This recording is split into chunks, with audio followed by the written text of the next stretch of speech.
let's talk through some of the ins and outs of making area calculations in ArcGIS Pro.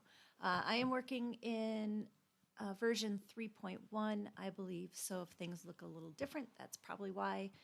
The data set that I have here are world economic zones. They're areas of water off the coastline of each country, and each country has an economic zone that it's assigned. So we're just going to use those as an example. I've got the attribute table open down here. Draw your attention to the fact that we do have an area in square kilometers field, and we have an area in miles squared field. We don't know how updated those are. We don't know if the units are correct, but it's good to know that those are already there.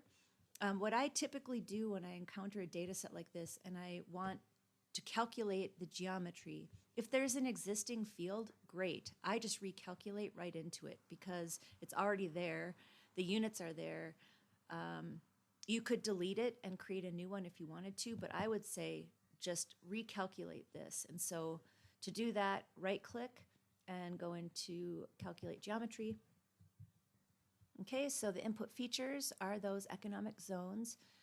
The field is area in square kilometers, and we want to calculate area or geodesic area.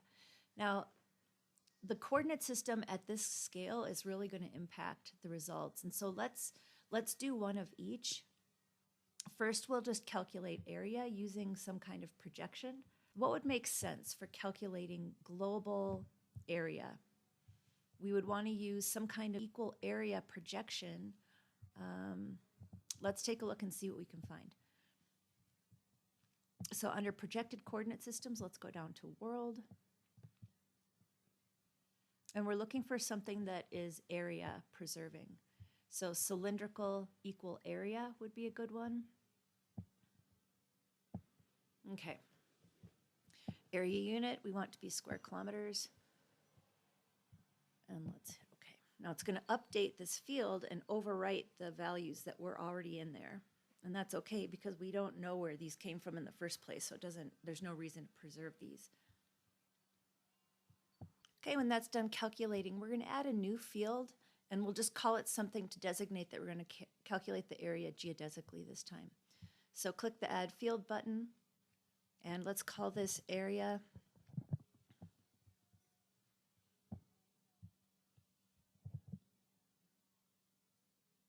Let's see, area geodesic in kilometers.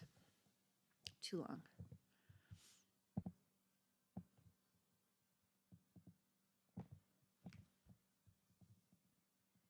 Comparing apples to apples.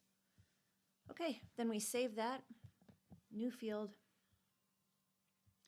and we can close the field view and scroll all the way over in our table to find our new fields. We're going to go in and calculate geometry again.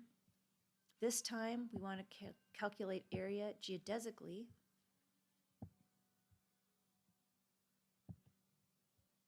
So our current map is in a geographic coordinate system. I don't know that you have to change that, but it would help you know what datum you're using or what geographic coordinate system I guess you're using.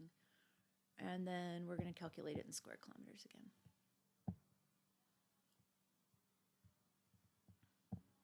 Okay, when that's done, let's compare these. So I'm going to hide the in-between fields so it makes it a little bit easier to make that comparison. Okay, so we have a comparison of 405,844, 405,842, so very close there, right on the money there. This one's a bit different, and it's a much bigger zone, so maybe that makes sense. I guess I was just a little bit curious to see how different a geodesic calculation would be versus using the projection, a global area preserving projection. I think these are interesting questions that not only reflect the importance of coordinate systems, but really impact our results and being able to compare or repeat calculations. Okay, so if you've got a field and you want to delete it, you just right-click on it and you can delete the field. and then you can create your own field. And that's again using the add. So we can save that. And then we can close this up. So that's how you add a field. You can calculate over things if it's right protected. Sometimes they are. Just create a new field. And yeah, I think that's about it for the ins and outs of calculating geometry and using the add field button.